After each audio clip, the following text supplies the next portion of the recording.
The Kia Sorento was the winner of the 2021 Drive Car of the Year Awards. And since we made the announcement, we've had plenty of readers and viewers ask us just what has set the Sorento apart to win such a coveted motoring award. Well, let's hear from some of the judges, including myself, to find out why Kia's big SUV was our Car of the Year.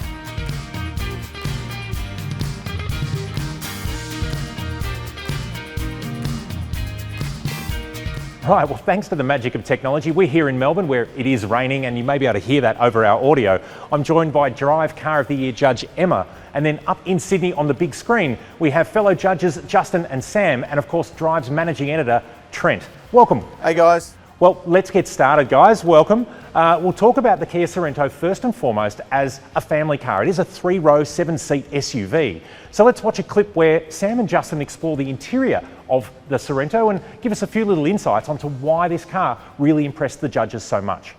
One of the main things that has impressed us with the new Kia Sorento is the interior. Being a family car, the second and third row in particular need to be flexible and functional.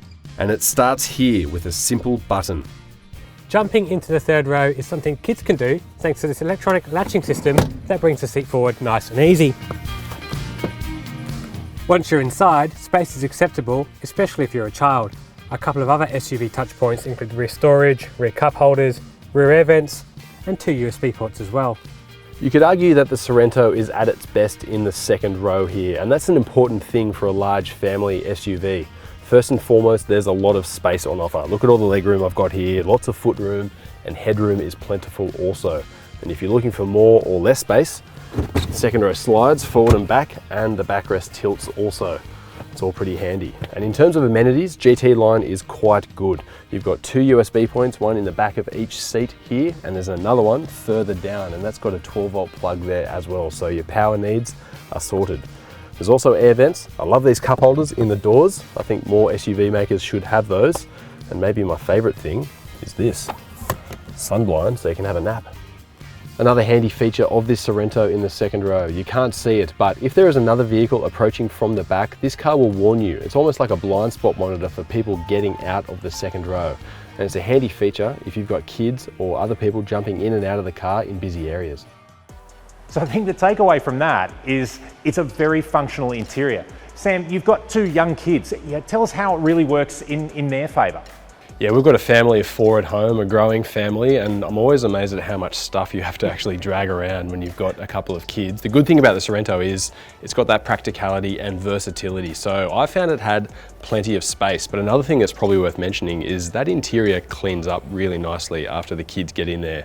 My kids are probably a little bit grottier. We probably give them too many snacks, to be honest with you, on the road just to keep the peace, but the Sorento cleaned up wonderfully. Yeah, that's a good point. And look, we talk a lot about family practicality with this SUV specifically. We talk about buyers that have got 1 or 2 kids and why you would buy it, but it's easy to overlook the fact that even in this segment, with practicality as the main concern, styling is still a big thing. We've liked the way that Kias have looked for some time now. And there's no doubt that this Sorento is a stylish design.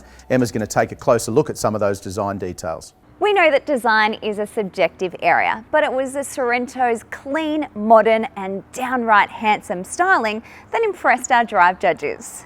Some of the nicer elements like the LED headlamps are even available on the lower grades. And treatments like the metallic flourish behind the rear doors, plus the twin tail lamp units, make the Sorento look sharp no matter what specification. Right, well, I think that's one of the areas where the Sorento did impress us all in that you get a really, really smart looking car for what is a good value proposition. It's still a Kia, you still get 7-year warranty, you still get some pretty standout value proposition pieces. But it's handsome, you can't deny that. It is a very handsome looking car and it's turning heads on the road for a reason. I think that it's got quite a muscular car look to it as well, which personally I love. I love the beefy front, I love the twin tail lamps, but I think that the way that they've designed this car, it's fresh, it's modern, and they've managed to appeal to quite a wide audience. And I think that's the key, because it is where we were looking for a Drive Car of the Year. It was a car that needed to have the most amount of impact for Australian car buyers, and I think it's that broad reach that the Sorento has that has really sort of helped it take the crown. Sam, give us a bit of a run through what's impressed you the most underneath the Sorento. All specifications do get those cup holders in the second row doors. I really like those, but in high specifications, those sun blinds in the windows, they are awesome because in my opinion, sleeping kids are happy kids. Well, sleeping kids are happy parents, aren't they, more Yeah, specifically? that's right. Justin, I know you like the style of it. We all think it's a pretty attractive SUV, but if you had to pick one highlight of the cabin when you're driving it, what would that be? I'd probably say the quality of the finish, Trent. It is absolutely stunning in there. You've got quilted seats, nice materials. It feels like it's knocking on the door of a premium car, to be honest with you. It's a big call, but I think you're right. It does feel pretty premium, and it's got a few other tricks up its sleeve as well. Emma's going to take a look at those now. It's not just about good looks though. There's some cool technology available which was only recently the realm of premium brands. Did someone say remote parking? We're yet to find a real-world circumstance where this is useful, but hey, it's pretty cool. Nifty tricks are available on the inside too. The 10.25-inch infotainment display is available on the Sport grade and up. And as well as including support for Apple CarPlay and Android Auto, there are some standout features on our GT line too. You can use Driver Talk Intercom to talk to people all the way in the back. It mutes your stereo and projects your voice to the rearmost speakers. And there's even Sounds of Nature for the ultimate white noise chill out on your home commute. At the moment, I'm enjoying the ambiance of Open Air Cafe. Now, I know it's one of the coolest things that this car can do, the automatic remote parking thing. I cannot think of a single scenario where you're going to actually use that, but it's a pretty cool flex to play. Justin, let's run through some of the tech highlights here. What is a big standout for you? We always focus on the big parts of technology with these cars, but it's worth looking at some of the details. There is 8 USB points in that car, 3 in the front, 3 in the middle, and 2 in the back, which means all guests can charge their devices. Something else too, the middle seats in the second row are heated.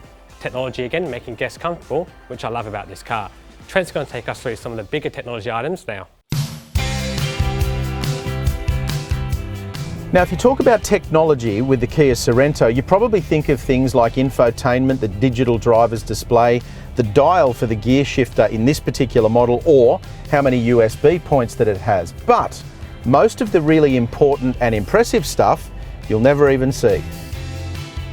You get all the technology that you expect, like adaptive cruise control, blind spot monitoring, lane keep assist, but like that guy on TV used to say, and I forget his name, but he was the bloke with the steak knives. He always used to talk about extra bargains. Same thing with the Kia Sorento. There's more. High-spec variants have a blind spot view monitor, which projects an image here in the instrument cluster when you go to change lanes. There's autonomous braking that works if the car in front slows suddenly, but it can also look through intersections if you are turning across traffic and in reverse when backing out of a driveway. And then on top of all that, and you might not expect this for a large family-focused SUV, but this is a really impressive thing to drive as well. Now you might be asking where Kia could possibly improve this vehicle, because obviously we speak about it quite glowingly and we like it a lot. We would say that while there is airbag coverage into the third row, and yes, there's been a hell of a lot of comment about it, and we've seen your comments on the site, that while there is coverage of the airbags into the third row, Kia could potentially improve the way that it's communicated to the market so that everybody understands exactly where the airbags are and how they work. So that is an improvement they could make for the next generational update. But we've said for some time with the Kia Sorento that the strongest element to the range as a whole is the fact that there is something for everybody. There's two-wheel drive, there's all-wheel drive, there's different engines available, and of course all those trim grades. So Sam, on the subject of engines, there are alternatives there that will work differently for different people, right? Yeah, that's right. If you're looking at an SUV from that older prism, I think, of a little bit of off-road ability, then the dual clutch is the way to go. And that means you've got 4-driven wheels, you've got a really efficient turbo diesel engine. And I've got to say, a lot of dual clutches do miss the mark, I think, especially with low speed compatibility. But this Sorento is one of the better ones I've experienced. And Justin, I think we've spoken about this before, obviously, but the ride and handling tune really does make a difference for this vehicle, doesn't it? Absolutely. Kia's engineers, both internationally and locally, spent tens of thousands of kilometres behind the wheel getting this car right for Australia. They've driven it on our roads, it feels right, it feels good at pace, and it manages its weight nicely as well, which is a good thing for fast Australian roads. You're right, and if you want any endorsement of whether Australian engineers know what they're doing, we've heard that at head office they've had requests from other markets who've wanted to take the Australian suspension tune. So our engineers here put a lot of effort, a lot of time into getting it right, and clearly they know what they're doing.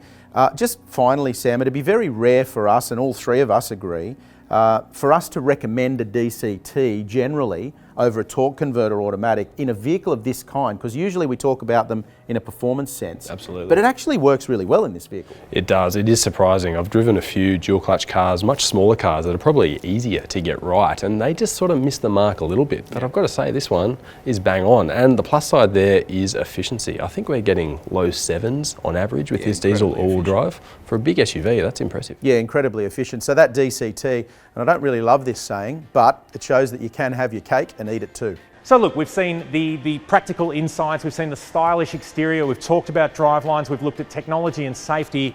I guess a final word, Sydney crew, what really made the Kia Sorento stand out the most to become the 2021 Drive Car of the Year? Yeah, well, no pressure there, Wardy. Emma, we'll try and sum this up as quickly as we can. You know we're not usually short on words, but we'll try and sum it up as quickly as we can. Sam, in one short sentence then, or in one quick point, if you had to sum up one reason... No pressure. Yeah, no pressure, exactly. If you had to sum up one reason that the Kia Sorento won and got your vote as Drive Car of the Year, what would it be? Probably a little bit left of centre. We know how good the Sorento is in terms of being a nice car to drive. It's comfortable, got lots of safety features, all that sort of thing. You could say that about the old Sorento as well, but the problem with that car was it was probably a little bit forgettable in terms of how it looked and felt. But this new Sorento, it kind of feels a bit special. Just the way it feels, the way it looks, the way it feels to drive as well. I think that's an important thing for an Australian car buyer these days. Yeah, you can't argue with that. And Justin, one of the things I've always thought that's really important with Drive Car of the Year is that we all come at the judging process, obviously to get to the same result, but from very different areas. We look at different things in the vehicle, we assess and we judge things differently. We're all pretty harsh judges.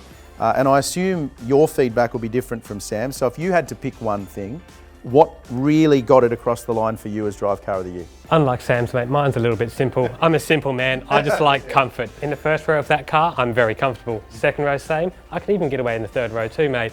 Heated seats, heated steering wheel like Emma likes. It's a nice place to be, and most importantly, it's a nice, safe place to put your family. Yeah, it is a safe place to put your family. And look, I think for me, if I had to sum it up in one area as to why I think it should be Drive Car of the Year, our goal, our aim really is to look for the vehicle that makes the biggest impact on Australian buyers and Australian families. Let's make no bones about the fact that Australians want medium and large SUVs. That vehicle behind us, that is now the default family vehicle in Australia. That's what people are buying to transport their families around. For me, the fact that you've got different engines, two-wheel drive, all-wheel drive, you've got a broad range of specification grades that really fits within the kind of budget that buyers are telling us they have to spend on their family car makes a lot of sense. Beyond that, Kia deserves a pat on the back for releasing a really high quality vehicle. They deserve to be commended for releasing a vehicle in a segment that a lot of Australians are interested in, that punches as hard as the Kia Sorento does and delivers on the value proposition. We know they've got a 7-year warranty. We know that Kias are better all the time and they're getting better with every new model. But they deserve a pat on the back for delivering a vehicle of this quality. And one final point, you never would have said this about a decade ago, and I reckon plenty of our parents would have laughed at us if they'd heard me say this, but it's now pretty cool to have a Kia in the driveway. There's something cool about the brand, the warranty, the build quality, the design, the look, the feel of them that makes them cool. I don't think that's something you could have said a few years ago. And I think too, as a summary as well, even though we've said it works really well as a family car, it's still pretty good for any driver, and I think, Em, you've taken dibs on taking this one home today, mainly because of the heated steering wheel. It is that great all-rounder. I have to say, a lot of people actually hogged it on the week of Drive Car of the Year, so I'm glad that we've got a long-termer, and I'll grab the keys whenever I can. But another thing is, just what you were saying before, Trent, I mean, the Kias are becoming so much cooler. We've talked about all the tech that it's got, we've talked about all the features. These are the things that you expect to pay for as add-ons in a European car. Right. So I think it is, as we've said, just the overall package. Excellent summary, Emma, and thank you to our compatriots up there in Sydney. We hope you're enjoying slightly warmer, less rainy weather, and we look forward to seeing you all in person soon. Thanks, guys. Thank you. Well, there you have it, a car which has the standout feature of having a multitude of standout features. It's that comprehensive packaging of style, practicality, safety and technology that saw the Kia Sorento take the 2021 Drive Car of the Year awards. As always, hit us up here in the comments below if you have any questions. Head on over to Drive.com.au if you'd like to find out even more about the Kia Sorento. And of course, hit subscribe to stay up to date with all of our latest videos.